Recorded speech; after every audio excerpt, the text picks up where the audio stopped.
On a quelque chose de commun tous, c'est cet ADN de la solidarité et de la générosité. Parce que les entrepreneurs ne sont pas que là pour aller gagner des profits. Une vie sans engagement est une vie fade. Qu'est-ce qu'on risque ? Obtenir du bonheur ? Le bien de tous et l'affaire de chacun. Vous écoutez Génération Bien Commun. Je suis Thomas Tixier et tous les 15 jours, je reçois un invité qui s'engage au service du bien commun. Ensemble, nous discutons de son parcours, de ce qui l'anime au quotidien et de ses actions concrètes en faveur de la société. Rejoignez-nous dans ce podcast pour découvrir des échanges sans tabou avec ceux qui osent s'engager.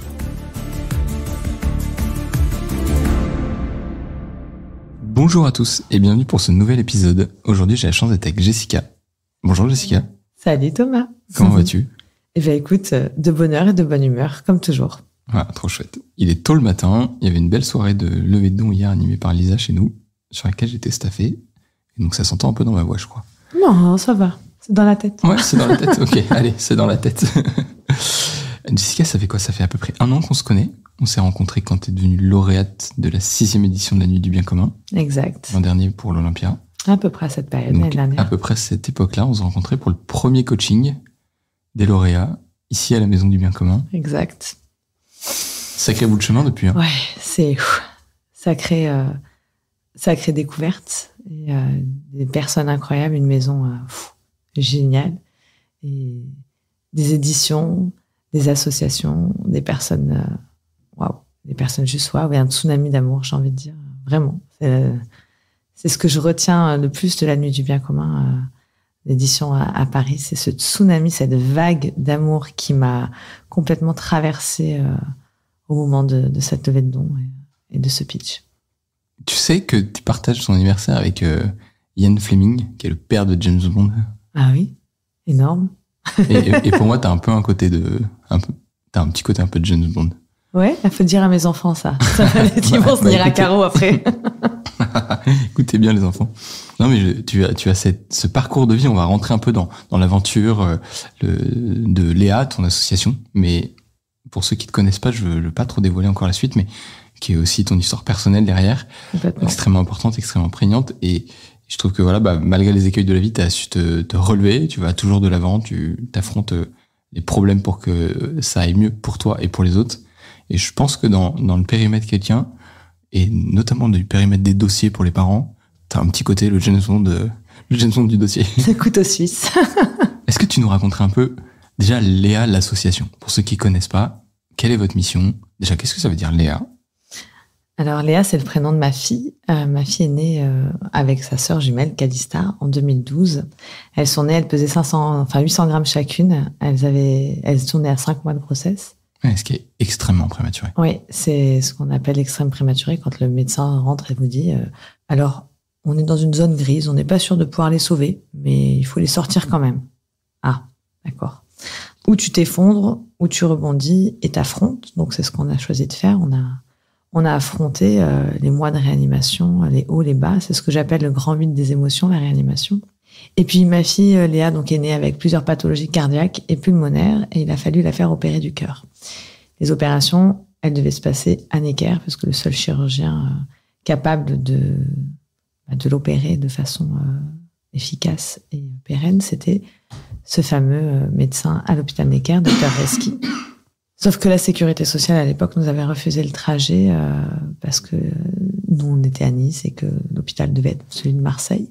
Et Marseille, ils savaient pas faire ça. Non, Marseille pouvait pas faire ça.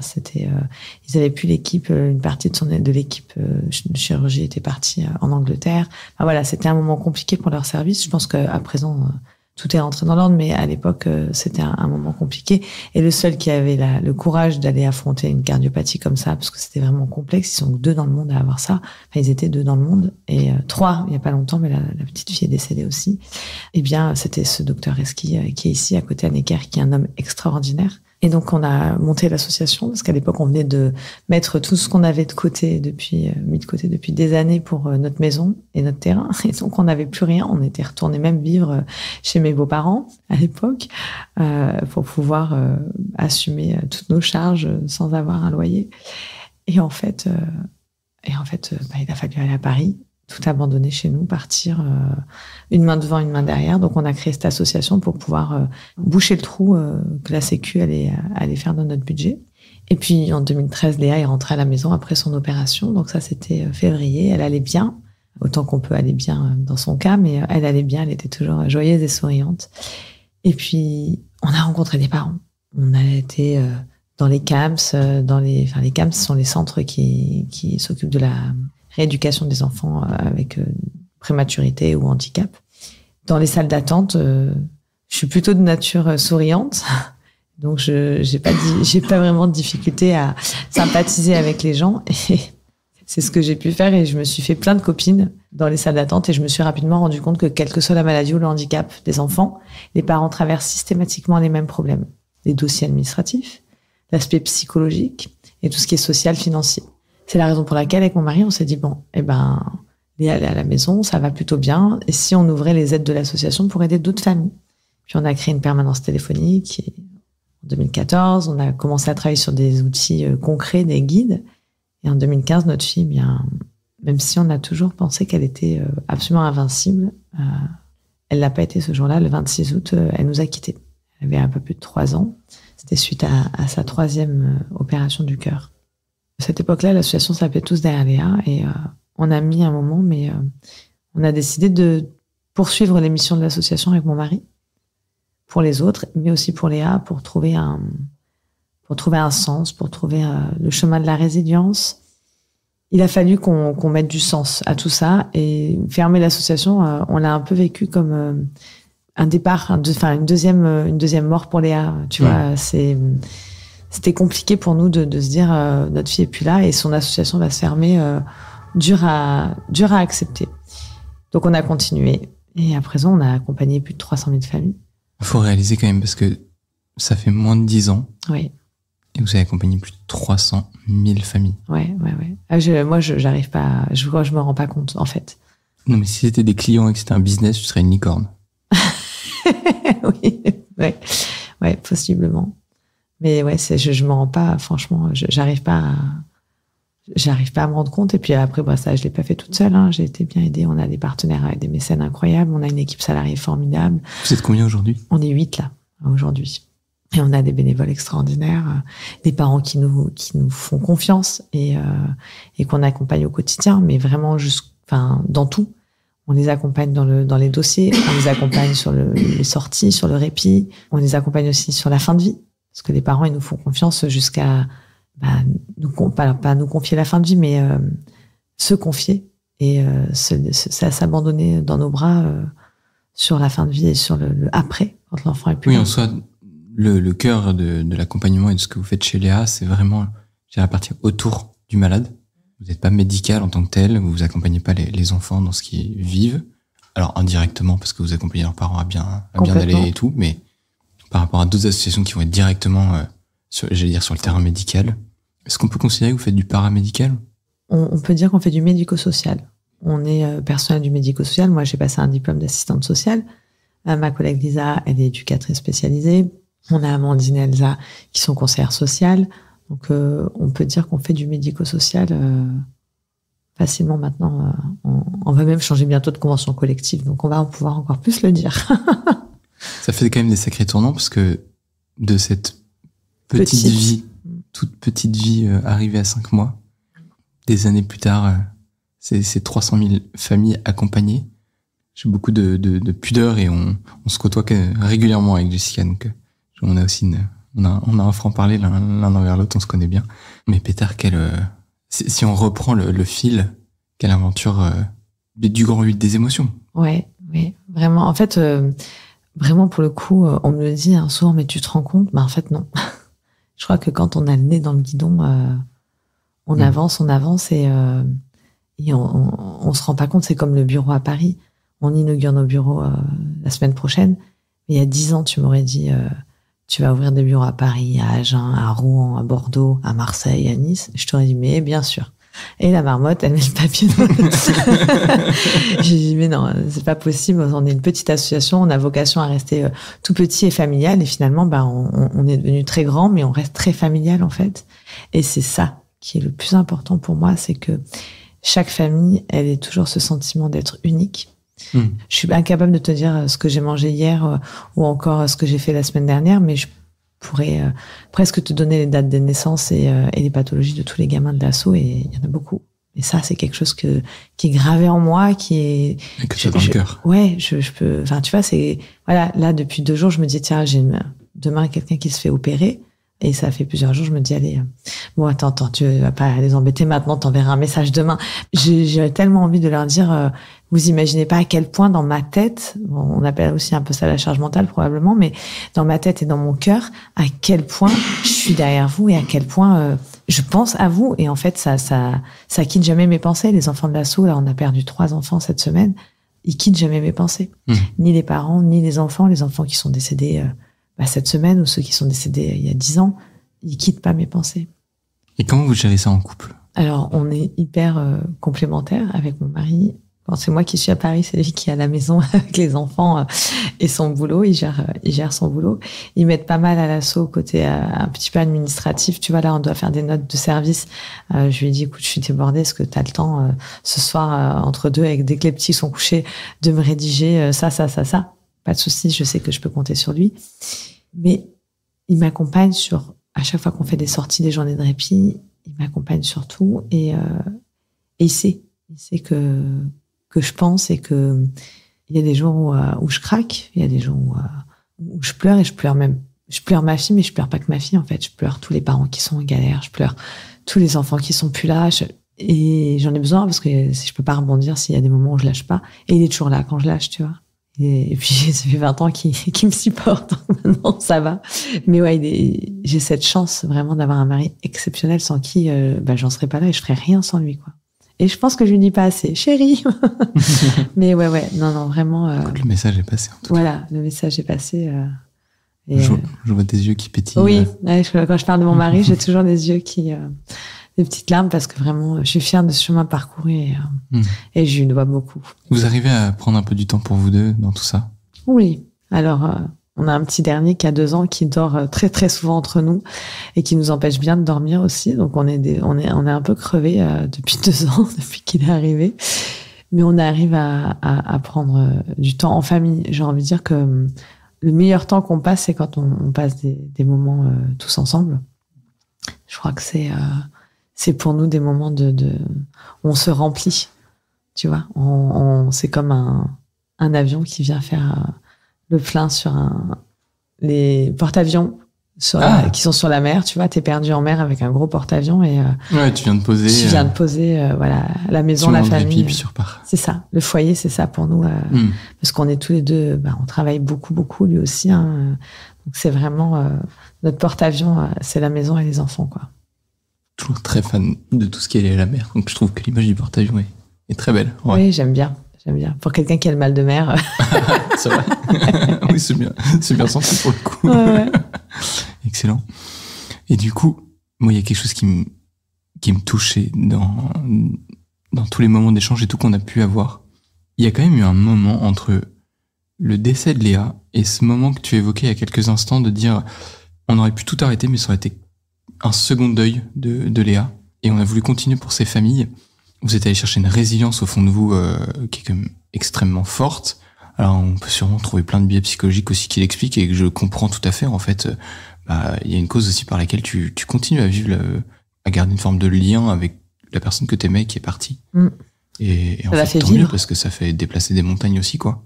Ça l'a fait vivre, et alors on croit pas, mais moi j'ai toujours ce sentiment d'avoir du piston dans l'au-delà, d'avoir quelqu'un qui me pousse. Et ce quelqu'un, je sais que, en plus de ma foi, je sais que c'est ma fille.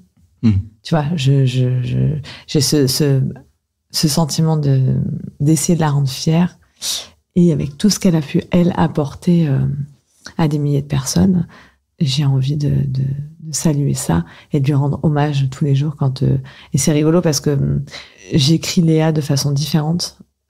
Léa, son prénom, je l'écris L majuscule E, accent A. Et pour l'association, même si dans le logo c'est écrit Léa comme son prénom, quand j'écris Léa, je l'écris en majuscule, comme pour essayer de différencier un tout petit peu, pour pas, tu vois, avoir ces moments de craquage dans les moments importants de l'assaut. Et j'ai l'impression, ouais, je lui dois, et on est des milliers de personnes à avoir trouvé un sens avec elle, quoi. En fait, c'est toujours ce que tu dis parce que on avait repéré quand les lauréats travaillent leur pitch, ils nous envoient des versions écrites. Et on avait vu ça dans les versions écrites. Et à un moment, on s'est dit, tiens, c'est marrant, ils ont pas fixé comment ils écrivaient Léa. Billet de communicant. Et puis en lisant de plus près, on s'est dit, non, il y a une différence. Oui. Là, c'est sa fille. Et le reste du temps, c'est l'association. Exactement. Je sais pas, et c'est venu sans y penser, en fait. C'est après, avec les années, où je me suis dit, tiens.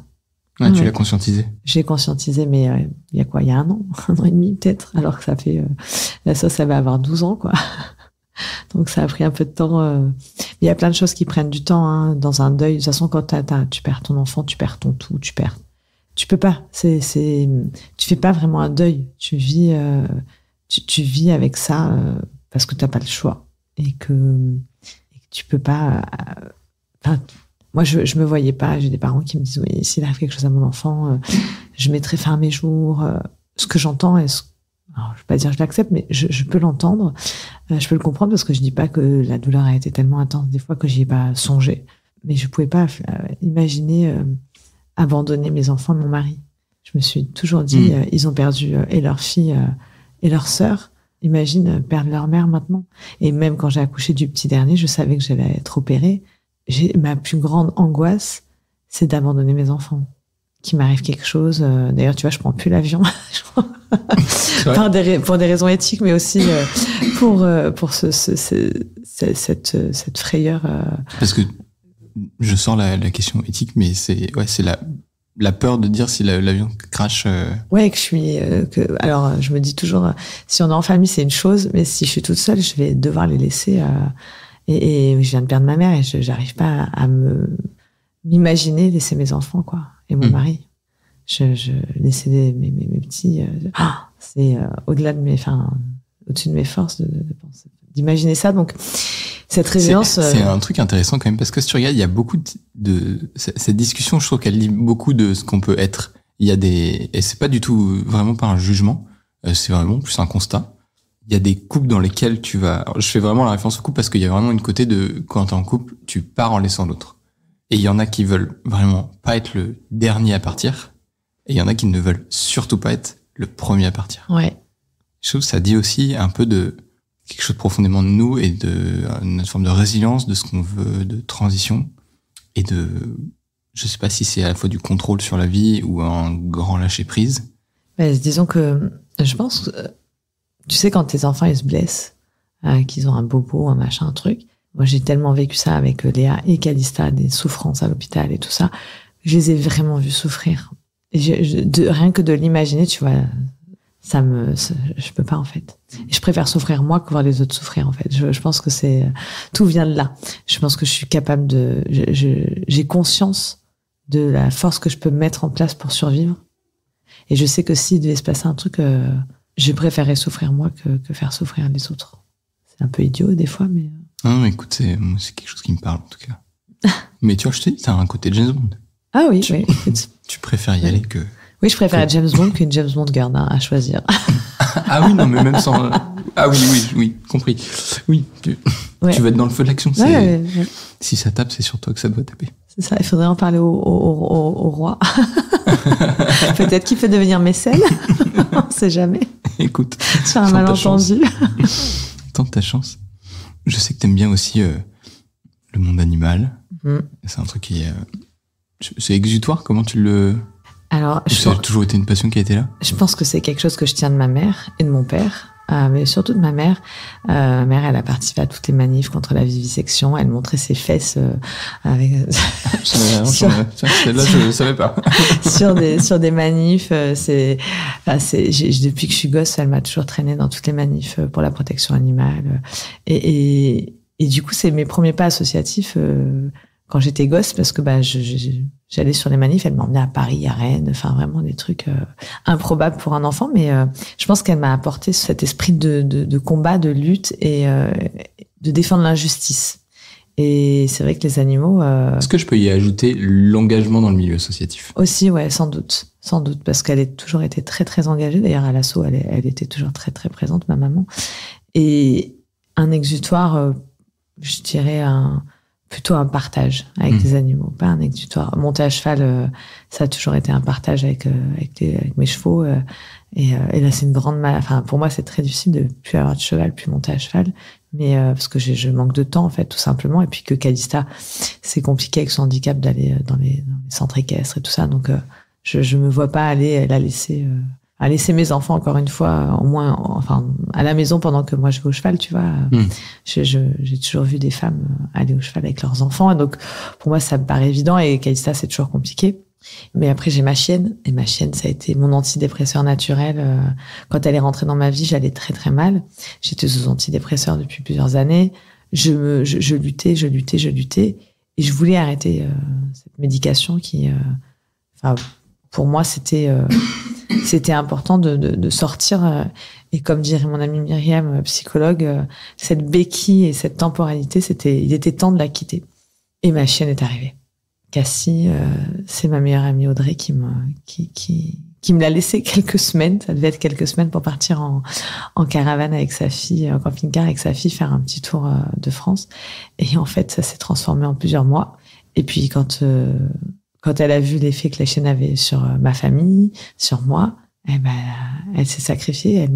Elle m'a donné la chienne. Bon, la chienne, t'es bien contente de rester avec nous aussi. J'avoue qu'elle voulait plus partir, mais du coup, c'est mon binôme. Elle m'accompagne partout. Elle vient au bureau tous les jours avec moi. Les enfants de l'assaut, c'est devenu la mascotte.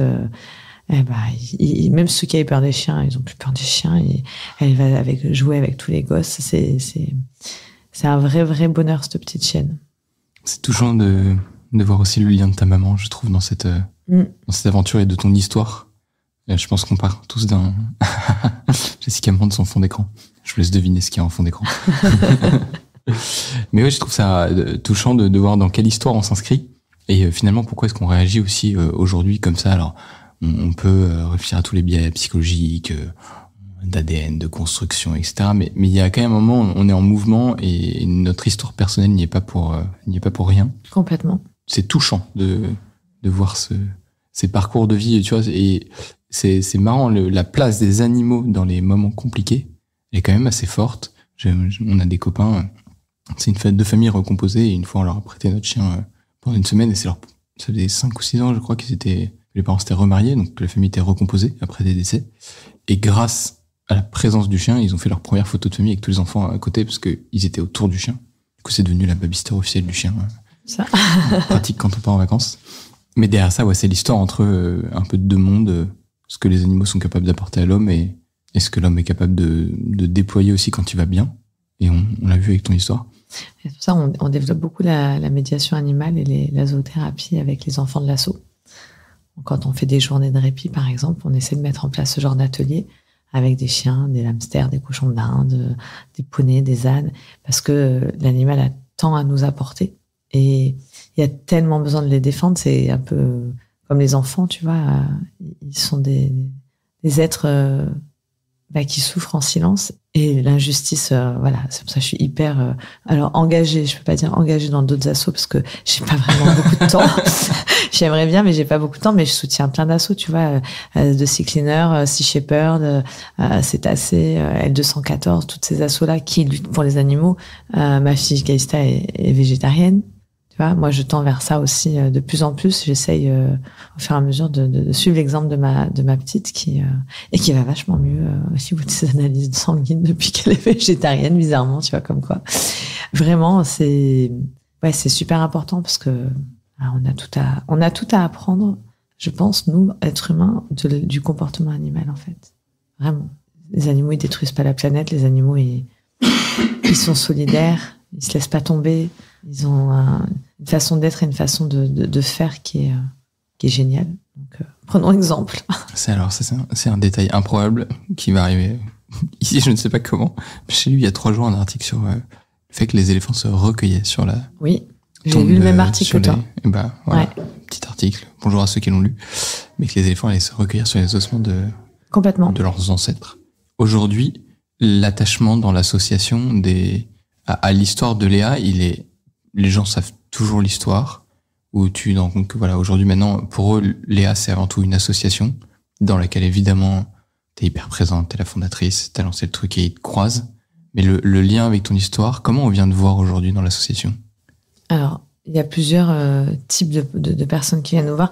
Tous les mécènes connaissent la genèse de l'association, parce que pour moi, c'est important. Ça donne aussi un sens à leur engagement, et l'engagement des collaborateurs aussi souvent.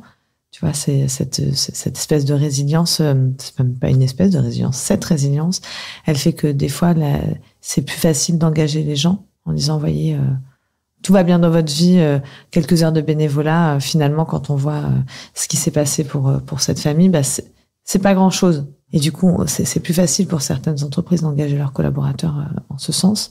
Après, tout le monde ne sait pas. Je le crie pas tout le temps sur les toits. Enfin, j'en parle sans tabou. J'ai aucun problème pour parler de ça. Au contraire, je pense que le deuil parental, c'est encore un trop gros sujet de tabou.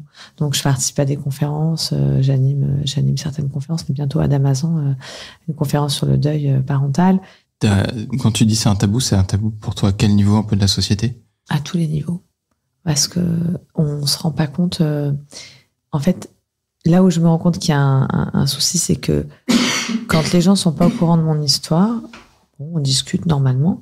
Et quand les gens sont au courant de mon histoire, eh bien là, les langues se délient, j'ai envie de dire, mais la parole se libère. Moi aussi, j'ai perdu un enfant, un tel aussi, autour de moi. Et en fait, on se rend compte qu'il y a énormément de familles qui ont perdu un enfant, fait un deuil périnatal.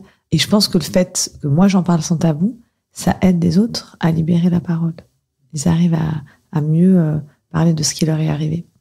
Donc c'est pour ça que j'en parle sans tabou, parce que ça devrait pas être un tabou. Le deuil parental ne devrait pas être un tabou, vraiment. Tu m'as appris un truc qui m'a sidéré l'autre jour sur le fait que, en termes de cotisation parentale, un enfant comptait. Oui, dans la retraite du parent, s'il a vécu jusqu'à 9 ans. Ouais, alors ça, a priori, ça devrait, ça doit être changé avec la réforme. Mais bon, comme on a mangé un petit 49.3, je suis pas sûre que tout soit bien passé dans les tuyaux. Mais ouais, en gros, si tu as élevé ton enfant jusqu'à 9 ans, il va compter dans ta retraite. Et s'il meurt avant, il va pas compter dans ta retraite. C'est quand même la belle illustration de ce que tu viens de dire. Bah, c'est surtout...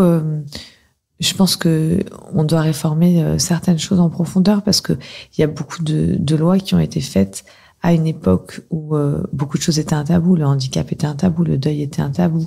On cachait les handicapés dans des centres. La société a évolué et pas toutes les lois ont évolué avec. Donc c'est aussi le boulot de Léa, c'est de mettre le doigt sur ces problèmes et de les faire évoluer.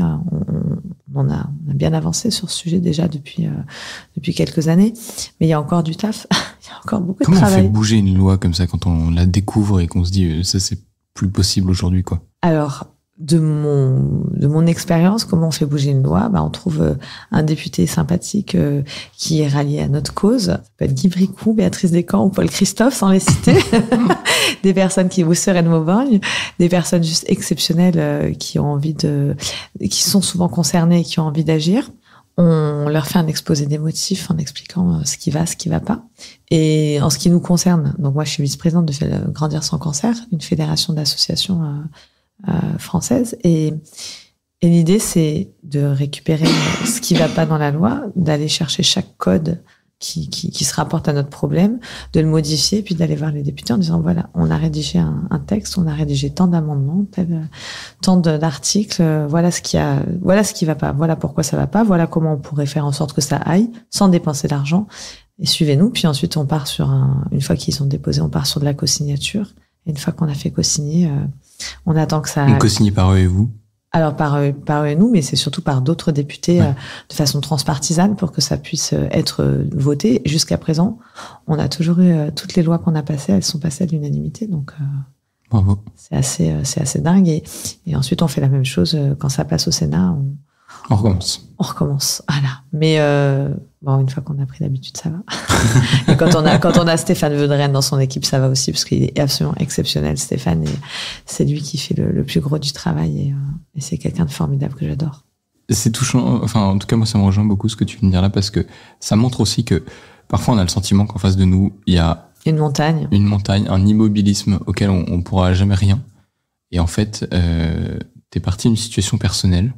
T'as fait des dossiers, puis t'as structuré tout ça pour avoir un peu d'aide à droite à gauche, En fait, tu t'es dit que ce que tu avais structuré, tu pouvais le faire pour d'autres personnes.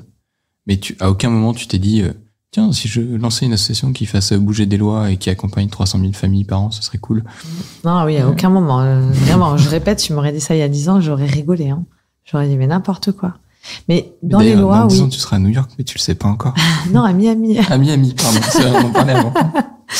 Mais non, en vrai, au niveau législatif, depuis que je suis gosse, j'ai toujours dit à ma mère, encore une fois, parce que ma mère a toujours été très engagée, et je disais, ah là là, mais ça c'est nul, parce que j'entendais à la télé, je comprenais pas vraiment, mais je disais, ça c'est nul, ça serait bien de le changer. Et ma mère disait toujours, mais un jour tu changeras peut-être les lois, un jour tu seras peut-être présidente, un jour si, un jour.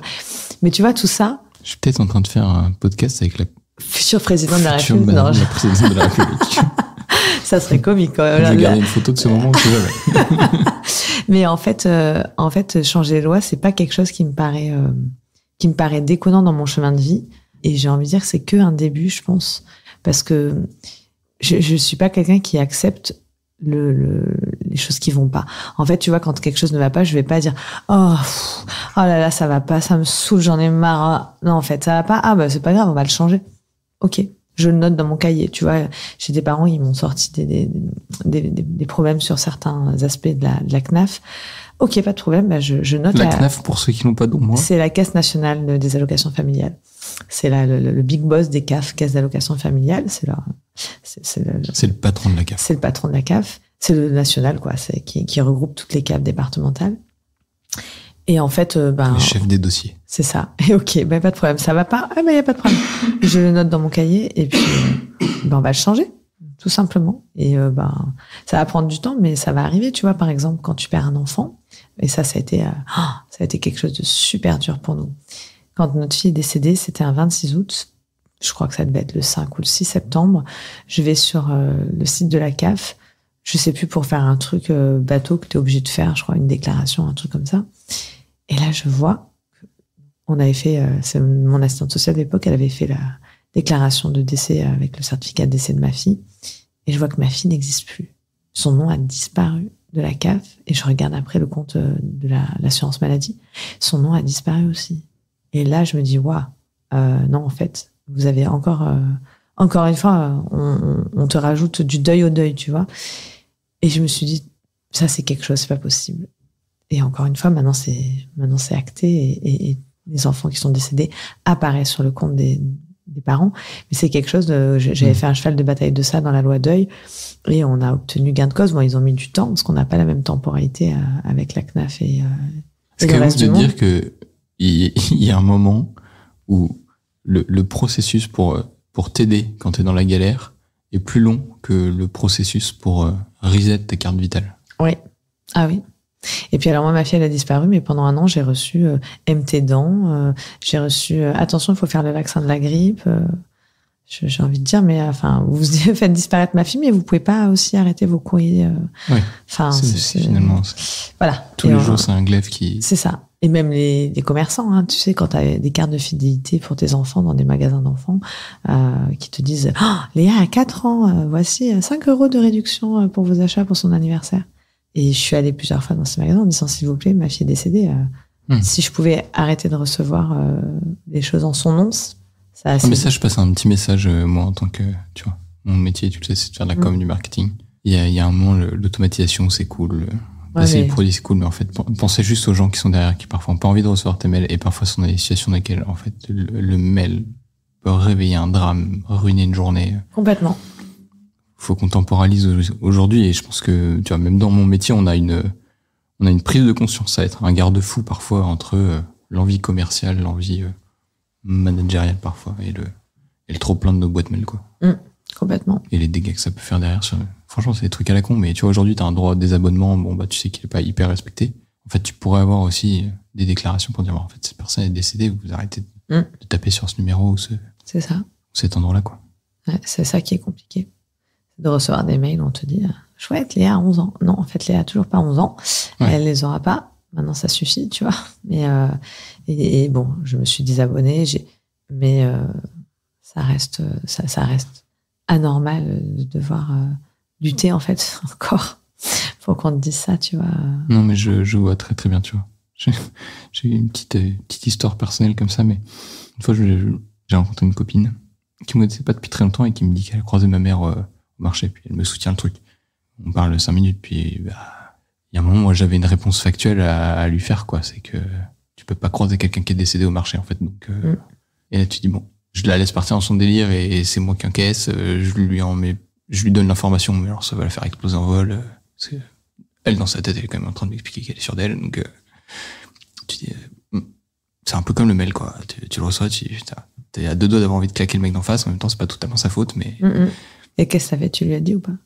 Écoute, cette fois-là, je lui ai pas dit, ça m'est réarrivé sur un autre format un peu différent. Après, je suis allé droit au but. Et ça dépend de notre temporalité.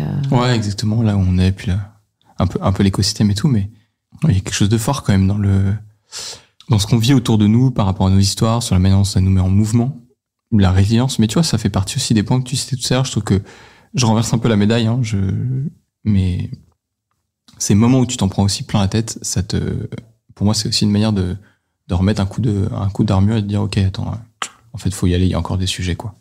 Faut régler ça, tu vois, même la manière dont on le dit, alors, il s'agit pas de... Moi, je dis souvent que le deuil, c'est comme si t'avais 3 chaises alignées, puis t'en as enlevé une au milieu. En fait, en soi, tu peux enjamber le trou, tu peux te descendre dedans. Il y a des gens avec qui tu vas voir descendre, il y a des gens en vrai que t'es pas du tout obligé de faire descendre, et puis enjambe le trou, et peut-être un jour ils découvriront qu'il y a un trou, peut-être ils le sauront jamais. Et il y a des gens, par contre, avec qui tu peux pas faire l'économie de leur dire, même sans descendre dedans, que là, il y a un trou.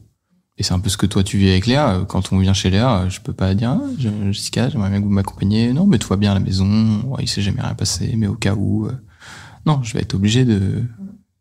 Après, on n'est pas obligé d'en parler des heures et tu sais, on sait, il y a une ambiance qui s'installe, mais la notion du deuil et du mouvement qu'elle peut initier chez les gens, elle est phénoménale. Ouais. Un des meilleurs moments avec mes cousins, tu vois, c'était le lendemain du décès de maman. Oui. Mais je comprends parce l'explosion des émotions, le grand 8 des émotions. Ouais. Je suis très fan de ton expression tout à l'heure. Ouais, tu vois, c'est dingue, mais juste après l'enterrement de ma mère, on s'est retrouvés tous sur le parvis de l'église. Ça a été bizarrement un moment hyper fort et j'en garde un très bon souvenir parce que pareil, il y avait tous mes cousins, mes cousines, mes amis d'enfance, les collègues de travail de ma mère, à la famille, enfin, et ben, on peut apprendre à aimer et à sourire malgré la mort, malgré le deuil, malgré tout ça. Et il y aura toujours Léa, si jamais ça vous arrive, pour vous tendre la corde si jamais vous tombez dans le trou. Parce que vraiment, souvent, je le dis, hein, on est la main au-dessus de la falaise qui vous empêche de tomber, la corde qui vous fait revenir quand vous êtes au plus bas. Et je sais pas si tu as ce sentiment d'avoir... ça peut être mal interprété, ce que j'allais dire, mais c'est comme si tu as plusieurs personnes en toi. Tu vis pour toi, mais tu vis aussi pour les autres. Tu vois, c'est comme si il fallait que je vive une vie encore plus intense, encore plus bienveillante, encore pour faire honneur à ma mère, mais aussi parce que ma fille, elle la vivra jamais cette vie-là. Et donc j'ai ce sentiment de devoir vivre des choses incroyables pour elle aussi. Je sais pas comment expliquer. Ouais, moi ça m'incarne dans le ici et maintenant, tu vois. La question du deuil est quelque chose qui me parle beaucoup et ça me, par rapport à ce que tu dis, encore plus pour la notion des enfants, c'est comment tu vis le ici et maintenant et donc sans le vivre dans la pression de demain ou les regrets d'hier, mais de savourer pleinement l'instant parce que en fait déjà t'as cette opportunité de savourer cet instant. Exactement. Et déjà c'est fabuleux. Et de pas être dans la culpabilité. Parce que ça c'est super dur. La première fois que j'ai ri aux éclats après la mort de ma fille, j'ai eu un moment d'arrêt net, arrêt sur image, où je me suis dit, oh là, mais qu'est-ce que tu fais en fait? Comment tu peux rire alors que ta fille est morte, quoi? T'as enterré ta fille il y a 2 mois et tu ris? Non mais ma grande, ça va pas dans ta tête ou quoi? Et ça s'est arrêté comme ça. J'ai été, je peux pas dire j'ai fait la gueule parce que c'est pas dans ma nature, donc Non, depuis 1 an, je sais pas beaucoup vu. Voilà, je suis toujours, je suis quelqu'un de nature souriant, avenant et tout ça. Donc je suis toujours restée comme j'étais, mais j'avais beaucoup de mal à rire, à rencontrer d'autres personnes. Qu'est-ce qui t'a fait passer la musique? Ok. J'étais en voiture et j'étais toute seule et je me suis surprise à monter le son à fond et à me mettre à chanter. Et là, je me suis dit, ok, en fait, tu dois pas culpabiliser pour rien, en fait. T'as pas le droit, pour ta fille, t'as pas le droit de culpabiliser, et pour les autres non plus, en fait. Parce que Léa est plus là, certes, mais Léa, elle me regarde, et elle aimerait pas que je devienne quelqu'un d'aigri ou qui fait la gueule ou qui rit pas ou qui sourit pas. Et on a toujours gardé ce truc à l'hôpital avec Léa. Les infirmières, elles devenaient un peu dingues avec nous parce que moi, j'ai beaucoup dansé la Zumba et j'aime beaucoup la musique latine.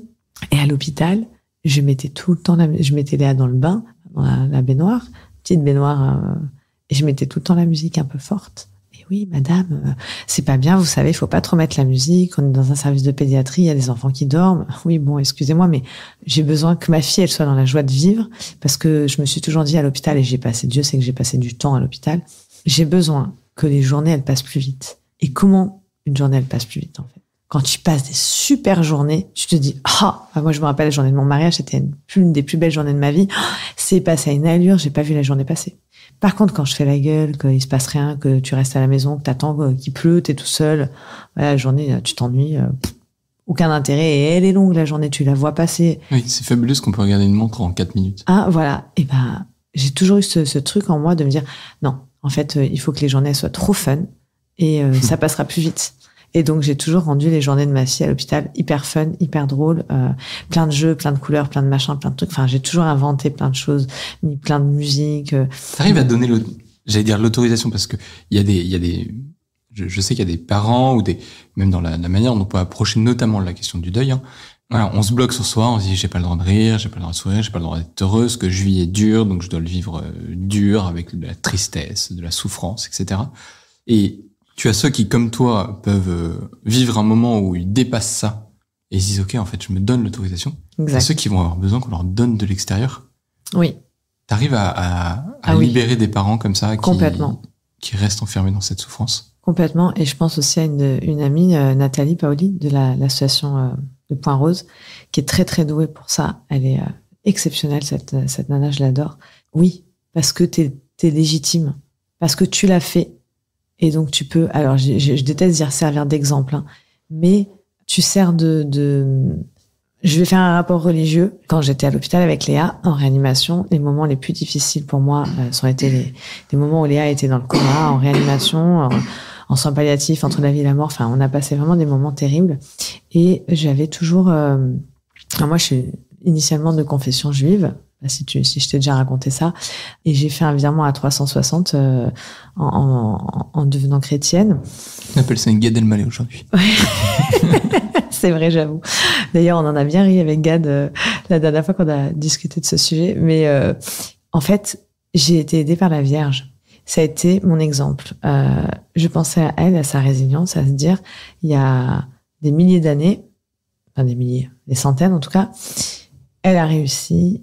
Elle n'avait pas les réseaux sociaux, elle n'avait pas les psychologues, elle n'avait pas les antidépresseurs, elle n'avait pas tout ce qu'on a aujourd'hui.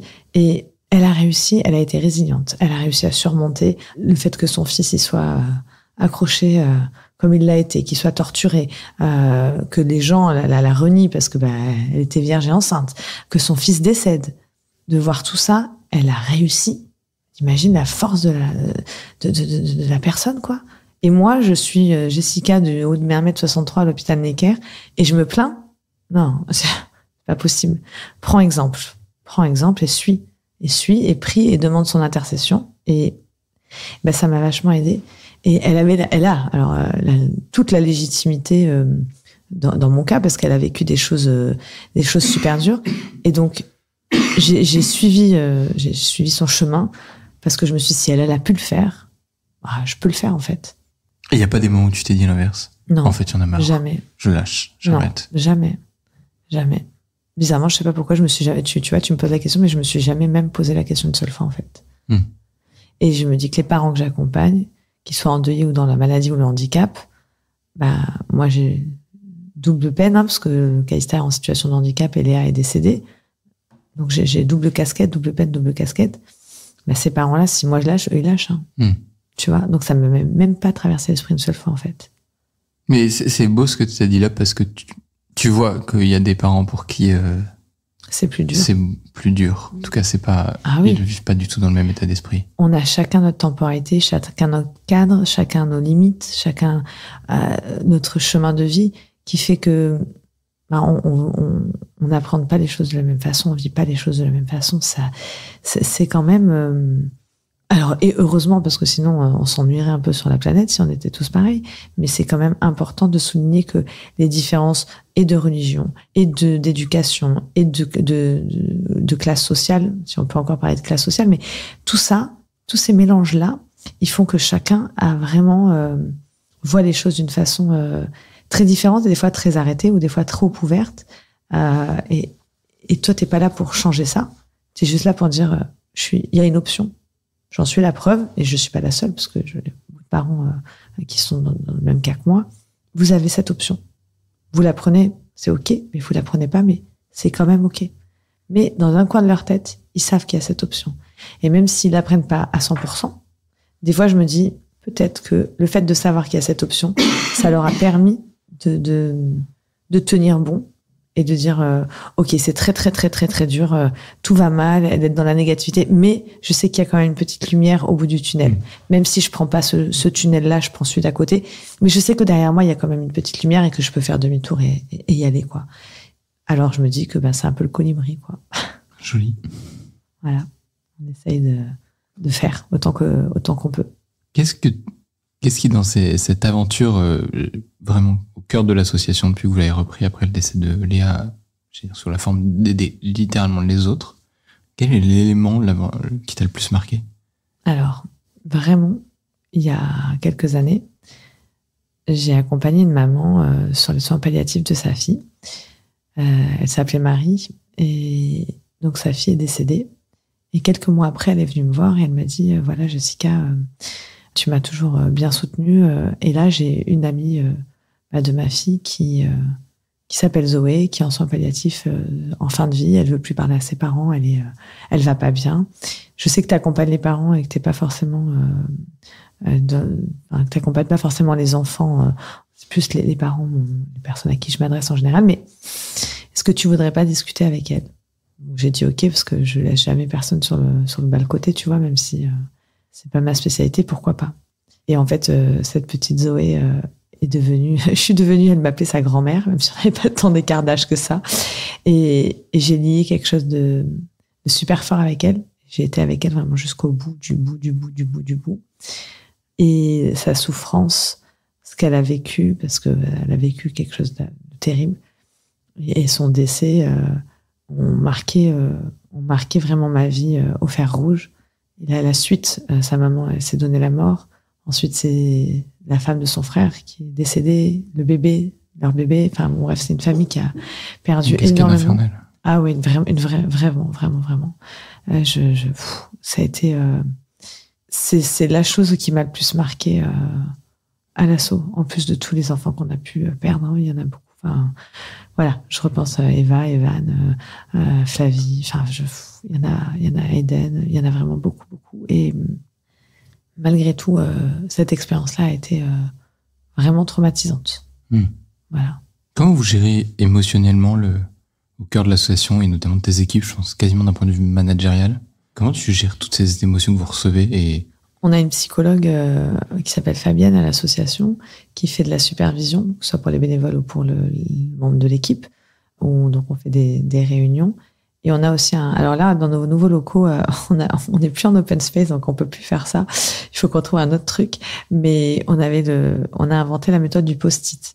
Quand il y en a une qui a une surcharge émotionnelle ou qui a une difficulté ou quoi, elle se lève, elle mettait un post-it sur la porte. Et dès qu'on voit le post-it, on arrête tout ce qu'on fait, on pose tous nos crayons, nos appels, on raccroche, on arrête tout ce qu'on est en train de faire et on prend un moment tout ensemble. Tu n'écris rien sur le post-it, tu prends un post-it, tu le colles. Ouais, c'est juste le signal. C'est une trop bonne idée.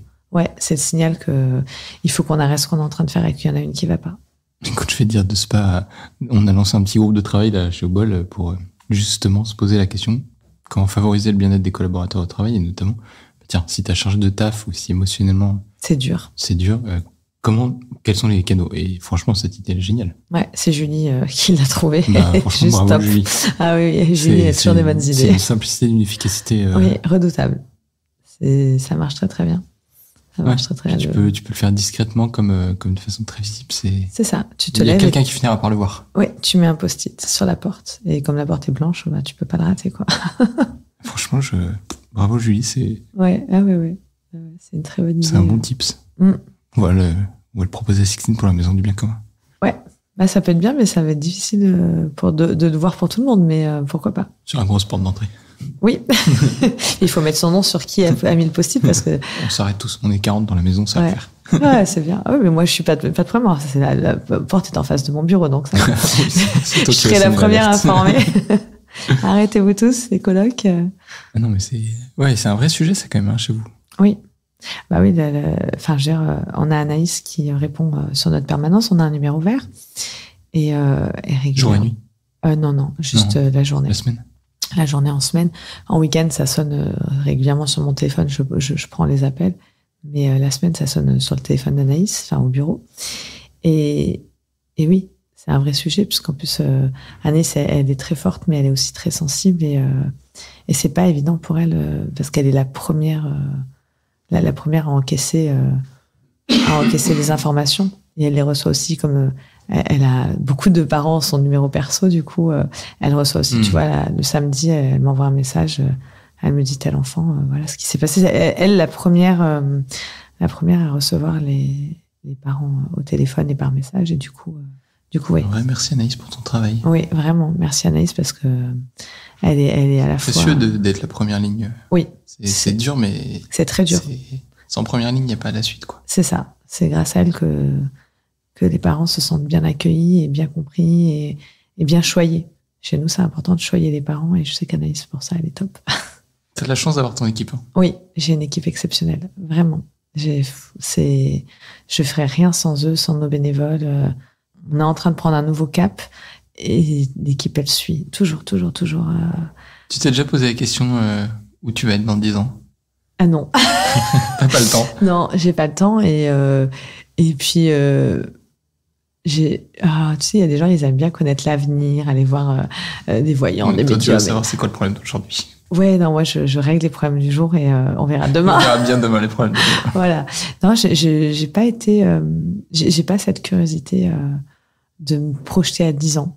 J'ai mis un cap. T'es déjà bien occupé aujourd'hui. Oui, c'est ça. Je mets des caps à l'association, tu vois, cap 2024. Et ça, je le tiens de Charlotte des SOS Préma, quand j'étais bénévole chez SOS Préma. Charlotte, voilà. Qu'on embrasse très fort même. Je me souviens d'une année, un séminaire, on avait fait cap et on avait tous porté des caps. C'était très drôle.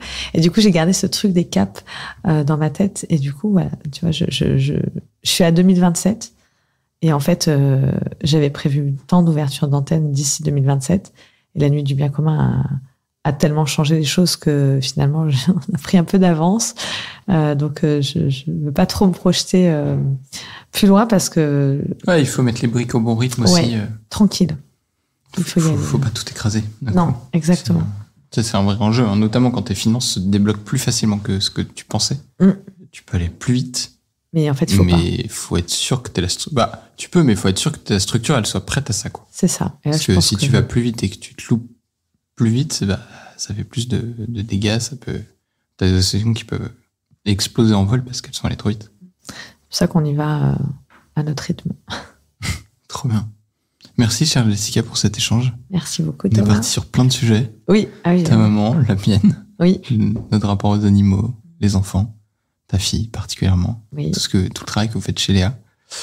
Mais vraiment, je profite de l'opportunité de ce petit micro pour dire merci. Parce que c'est une vraie joie de vous voir grandir, et depuis 1 an, au travers des soirées de la nuit du bien commun, on s'est croisés, de la maison où aujourd'hui t'es coloc, de vous voir ouvrir vos bureaux.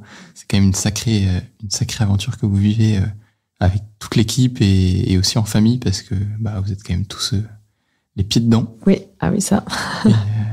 Et bravo vraiment pour ça. Et puis on se retrouve à Bordeaux. Bah ouais, dans quelques jours. Donc, cher donateur bordelais, on checkera. On compte sur votre soutien. Oh oui, on compte sur votre soutien. Et bah, bonne journée les amis, à très vite pour un prochain épisode. Merci de m'avoir reçu, merci à tous et merci à toutes les équipes. Et le bien de tous est l'affaire de chacun. Magnifique. Je vous laisse sur ces mots-là. Bonne journée les amis. Merci d'avoir suivi cet échange, j'espère qu'il vous a plu. N'hésitez pas à vous abonner à notre podcast et à lui mettre une note de 5 étoiles sur les différentes plateformes d'écoute. Ça nous aidera à le faire connaître. Retrouvons-nous dans 15 jours pour un nouvel épisode de Génération Bien Commun, où nous continuerons à vous partager les témoignages de ceux qui s'engagent au service du bien commun.